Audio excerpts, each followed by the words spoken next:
윤석열 씨 측에서는 3명은 탄핵 인용 안 할 것이다. 네. 기각할 것이다. 이렇게 지금 생각하고 있대요. 네. 헌법재판소 재판관 8명 중에 네. 3명은 진보지만 5명이 중도 보수인데 그중에 2명은 모르겠고 3명은 어쨌든 간에 자기네 편이다. 이렇게 네. 생각하는 것 같아요. 굳게 믿고 있는 것 같아요. 예, 네. 그렇게 굳게 믿는데요. 뭐 근거가 근데 있습니다. 일단 주장하는 내용은 이렇게 좀 법률적으로는 좀 받아들이기 어려운 내용들 좀 막 던진다. 네. 그렇죠. 이런 좀 느낌이잖아요. 뭐 예를 들면 이제 두 가지를 말씀해 주셨습니다만 이제 뭐 이미 다 회복이 됐기 때문에 계엄 이전 상태로 돌아갔기 때문에 이제 뭐 아예 심판 이익도 네. 없다 그러는데 지금 우리 국민들이 50년 동안 발전시켜온 민주주의가 한순간에 군사 독재 정권으로 되돌아갈 수 있다라는 그런 위험 의식 때문에 많은 불안들을 지금 느끼고 있는 거고 경제도 엄청 타격을 네. 받았는데 아무 지금 문제 없는 평안한 상태로 돌아왔다라고 얘기하는 것 자체도 굉장히 국민들의 마음이라든가 이 현 상황들을 전혀 읽지 않는 좀 상식밖에 태도를 좀 보여주는 것인데 그런 거를 이제 어떤 이 답변의 내용으로 좀 내고 있단 말이에요. 이제 본인들도 아마 그런 게 받아들여질 거라고 생각은 안 하는 것 같습니다. 근데 다만 이제 헌법재판이라는 게 다 정치적인 거고 헌법재판관들이 정치적 재판을 해줄 거다. 뭐 아무리 내가 잘못했어도 정치적으로 내가 복귀할 수 있겠다. 뭐 이런 생각을 아마 하는 게 아닌가 생각이 드는데 상식적으로 그게 가능한가. 뭐 내란 사태, 계엄 자체를 망상에서 시작한 사람들이어서 지금 헌법재판에 대해서 탄핵 심판에 대해서도 망상 속에서 사고하는 것 같아요. 물론 물론 대통령을 몰아올 수 있다는 건 이미 여당 의원들도 그렇게 생각 안 하거든요. 아무도 생각 안 하는데 어떻게 자기 대통령으로 다시 돌아올 수 있다라고 그런 망상을 지금 생각하는지도 참 놀라운 권영세 것 같습니다. 비대위원장도 오늘 말이 너무 웃기지 않습니까? 네. 저렇게 체포영장에 대해서 강력하게 막 거부하고 위법한 행동을 하면 거기에 대해서 수사를 제대로 받아라. 가서 소환조사 해가지고 네 정정당당한 걸 밝혀라. 이렇게 해야 하는 게 맞지. 오늘 말도 안 되는 소리를 죄송합니다. 예, 어쨌든 내가 이해할 수 없는 소리를 막 하면서 결과론적으로는 체포영장이 불법적이고 영장이 제대로 발부된 게 아니니까 그렇게 하는 게 맞다는 식으로 자꾸 선동을 한단 말이죠. 네.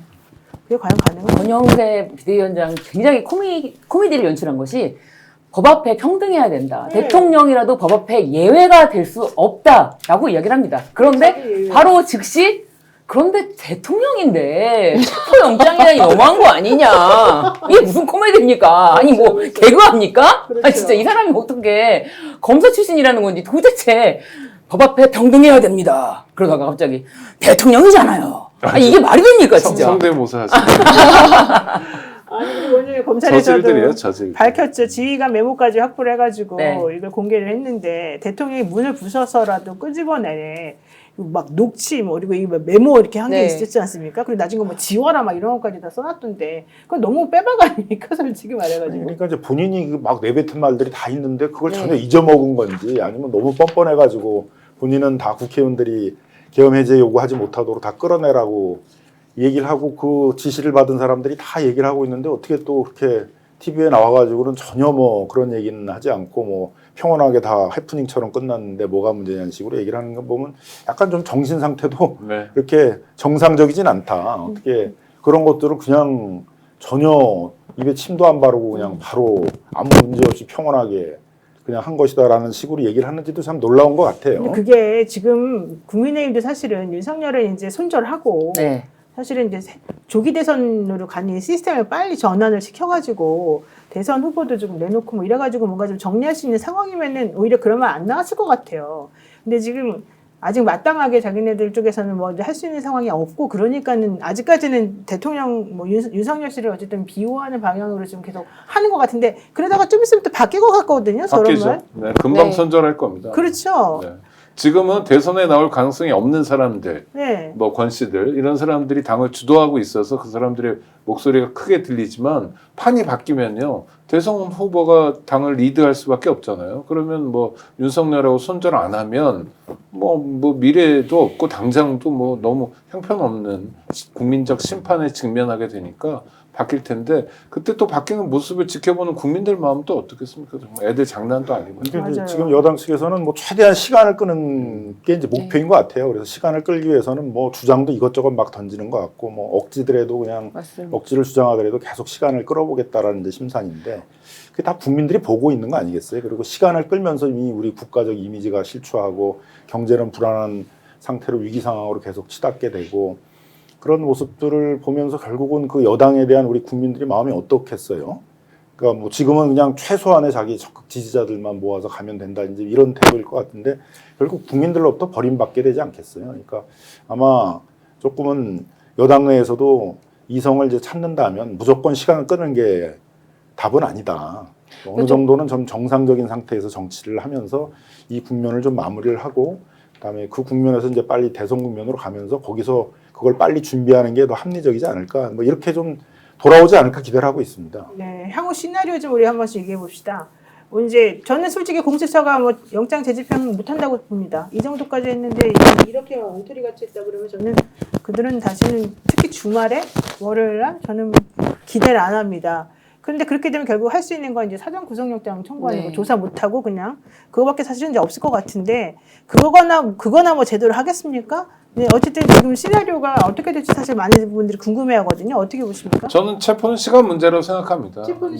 체포할 거다 여기까지? 뭐 그렇게 생각합니다. 네. 그래서 아니 그러니까 한번 장면을 한번 그려보는 거예요. 오늘 했으면 너무 좋았는데 자, 내란 사태가 3일 날 있었어요. 12월 3일. 오늘 1월 3일입니다. 한 달 만에 한국에서 한국의 사법 정의가 살아 있다는 걸 정말 전 세계 사람들에게 보여주는 겁니다. 왜냐하면 대통령을 그렇게 영장으로 체포하는 모습을 보여주는 나라는 거의 없거든요. 그러니까 우리가 그걸 보여줄 수 있는 정말 좋은 기회였는데 놓쳤지만 앞서 말씀드린 것처럼 우리가 탄핵도 단박에 못했잖아요. 일주일이나 걸렸고 또 일주일 동안 정말 가슴이 얼마나 아프고 답답하고 그랬습니까? 그렇지만 12월 7일에 못한 걸 12월 14일에 했듯이 1월 3일에 못한 걸 1월 5일에 하고 6일에 하고 아니면 다른 방식으로도 하고 자 분명한 건 뭐냐면 내란의 주범 윤석열은 시간 문제지 조만간 체포되고 조만간 서울구치소로 가게 될 거다. 이거는 움직이지 않는 사실일 거예요. 그래요? 시간이 없는 것 같은데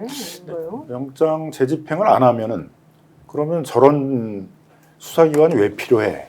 국민들로부터 지탄을 받지 않겠어요? 빨리 대통령에 대한 수사 권한 포기하고 그걸 다시 뭐 국수본으로 돌리든 이렇게 해야 된다라는 이제 비난 여론이 많이 일어날 거라고 생각을 하고요. 그런 점에서 비하면은 다시 또 영장 재집행을 하려고 하지 않겠나? 국회도 뭐 상당히 압박을 하게 될 것 같습니다. 그래서 그렇게 기대를 하고 있는데 이제 만일 그 체포영장 집행을 하지 않고 1월 6일을 넘겨버리게 되면 아마 다시 체포영장을 재발급받으려고 그러진 않을 거고 그때 이제 최악은 이제 다시 또 뭐 윤석열 측과 이제 뭐 언제 이미 출석할 수 있는 날짜를 조율하겠다 이제 그렇게 나오면 이제 최악이 되는 건데 아마 그런 짓을 또 할 가능성도 상당히 있어서 우려되는 점이 있고 결국은 뭐 구속영장 청구일 거라고 생각을 합니다. 그래서 구속영장 청구를 하면서 구속영장을 발부받으면 또 그걸 갖고 집행할 수 있게 될 테니까요. 그래서 뭐 결과적으로는 뭐 결국 윤석열이나 거기에 내란에 같이 협력하고 협조하고 지금도 시간을 끌어보겠다라고 이렇게 무책임하게 나오는 사람들이 더 국민들로부터 그 이미지가 추락하고 더 비난받는 그런 상황이 연출된 다음에 결과적으로는 이제 뭐 구속될 수밖에 없다. 네, 이렇게 이제 보여집니다. 이지은 위원장님 어떻게 보세요? 저는 일단 영장 재집행은 할 거라고 생각합니다. 뭐 주말이든 다음 주 월요일이든 할 거고 의지도 중요하지만 저는 전략을 잘 짜야 된다고 생각을 하고 정말 전략을 잘 짜서 이번에 실패한 이유가 뭔지를 제대로 파악을 해서 다음번에는 정말 절대 실패하지 않고 반드시 한 번에 체포를 한다는 생각으로 해야 될 거고요. 물론 다음번에는 더 힘들어질 겁니다. 왜냐하면 우리라기보다는 이제 공수처와 경찰에서 이번에 실패를 사례로 더 준비를 하는 것처럼 그쪽에서는 또 준비를 할 겁니다. 지지자들은 더 많이 모여들 거고요. 그래서 더 어렵겠지만 반드시 체포한다는 생각으로 재집행을 해야 되고 만약에 안 된다면 이제 말씀하신 것처럼 사전 그 구속영장을 가는 수밖에 없을 거라고 생각을 하고요. 또 한 가지 제가 조금 우려가 되는 거는 그 저쪽 이제 윤석열 측 대리인들이 정말 말도 안 되는 법적으로는 말도 안 되는 이야기를 하고 있는데 그 사람들이 또 다 변호사들이잖아요. 그런 얘기를 하는데 언론에서는 이거를 거의 반반 무슨 쟁점인 것처럼 받아 써주고 있고 특히 오늘 일부 언론에서는 마치 그러니까 이거 윤석열 측 대리인이 한 얘기인데 공수처장 저도 마음에 안 듭니다만은 공수처장이 내란을 했다라고 하면서 기소가 될 우려도 있다 뭐 이런 얘기까지 썼더라고요. 네, 공수처에서 경찰과 공수처에서 뭐 잘못했고 문제가 있고 그러면서 공수처장의 과거 어떤 이력과 관련해서도 이제 그런 얘기까지 할 정도로 이 언론에서 굉장히 이거를 좀 이제 물타기를 하고 마치 이쪽에서도 잘못이 있는 것처럼 계속 써 내려가고 있는 분위기가 보이는데 여기에 대해서도 좀 단호하게 해야 된다.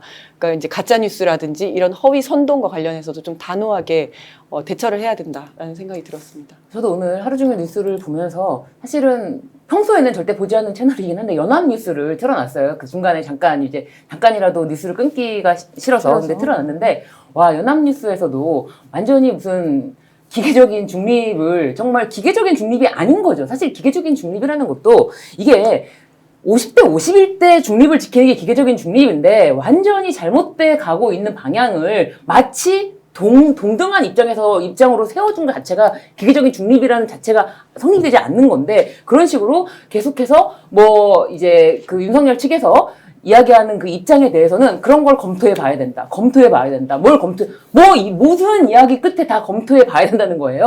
뭐, 사실은 체포영장에 대해서 이의신청을 하는 게 어디 있습니까? 그렇죠. 권한쟁의 심판을 하는 게 어디 있습니까? 이거 절차가 솔직히 어디 정말 있습니까? 말이 안 되는데도 네. 그 변호사들은 나와서 검토해 봐야 된다. 검토해 봐야 된다라고 하는데 정말 너무 답답하구나. 이 세상이 호락호락하지가 않다. 그렇기 때문에 더 마음을 굳게 먹고 정말 지치지 말아야 된다라는 생각을 하게 됐습니다.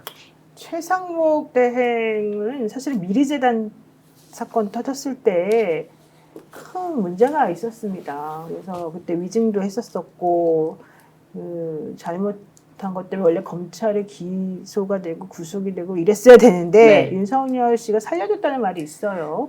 그래서 그쪽 편을 들고 있다는 얘기도 있고요. 이 박정주 경호처장도 역시 옛날에 국힘의 전신인 새누리당에서 공천 2번이나 받고 선거도 나가고 결국은 또 그쪽으로 계속해서 하고 싶은 마음이 있는 사람이어서 거의 뭐 대통령하고 같은 그냥 일체다 뭐 이렇게 보는 게 맞다. 근데 언론 플레이하면서 마치 엄청 합리적인 사람인 것을 자꾸 포장하려고 그러는 그 말도 안 되는 게 좀 드러나서 문제가 있었었고 오늘 그러니까 나쁜 소식이 너무 많아요. 경호처장은 공무원이잖아요. 네. 법원이 발부한 영장을 집행하는 것들을 공무원이 막았다 그러면 이건 거의 파면 사유입니다.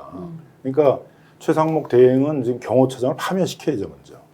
그걸 안 하는 것 자체도 지금 최상목 권한대행이 그 행정부 수반으로서의 자기 역할을 정상적으로 못하는구나. 여러 정치적인 눈치를 보거나 여전히 사실상은 이제 탄핵될 수밖에 없는 그 윤석열 대통령의 눈치를 보는 거 아니냐 이런 비난을 받을 수밖에 없거든요. 저는 최상목 대행이 조치를 취해야 된다 경호처장에 대해서. 그래서 징계 절차를 회부를 하든 지시를 해서 법원의 영장을 막으면 어떡하냐. 그거는 이제 그 삼권분립의 원칙에도 어긋나고 그 다음에 그 사법제도라는 것도 많은 역사적인 과정을 거쳐서 만들어준 것들인데 그거를 행정부가 앞장서 가지고 그걸 무력화시키려고 했다라는 것들은 역사적으로 큰 오점으로 남지 않겠어요. 그래서 그런 것들을 막으려는 노력을 보여줘야지 이걸 남 얘기하는 것처럼 이제 구경하는 모습을 보이게 되면 이제 그것도 상당히 위법한 태도이다. 행정부 수반으로서의 책임을 다하지 않는 것이다. 이렇게 좀 비난받을 수 있다고 생각합니다. 내란 세력의 카르텔이 존재하는 것 같아요. 경찰 수사만 하더라도 경찰청장하고 서울경찰청장 2명 구속한 거 말고는 진도가 전혀 안 나가고 있잖아요. 실제로 내란에서 중요 임무에 종사했던 기동단 단장들이 있고 그런데 국회 경비대장도 지금 체포하지 않고 있습니다. 네. 국회를 지켜야 될 사람들이 국회의원이 못 들어오게 국회 권능 행사를 방해했는데 그리고 공수처도 마찬가지고요. 다 각각이 그러니까 내란 세력하고 핵심적으로 사회적 관건을 같이 하는 사람들이 존재하는 거예요. 아직까지는 어쩔 수 없는 거죠. 그 사람들이 헌법재판소에 몇 명이나 있을지 이런 건 잘 모르겠는데 그러니까 지금 국회에서 이번에 거부권을 행사하긴 했지만 내란 특검에 대해서 좀 더 다시 서두르고 재투표도 하게 되니까요. 그러면서 이 문제는 정말 당장 궁여지책으로 공수처가 뭘 해야 되고 궁여지책으로 경찰 국가수사본부가 뭘 하는 상황이지만 특검을 통해서 푸는 것만이 사실은 완결적으로 갈 수밖에 없다는 걸 오늘 좀 교훈으로 확인했으면 좋겠습니다.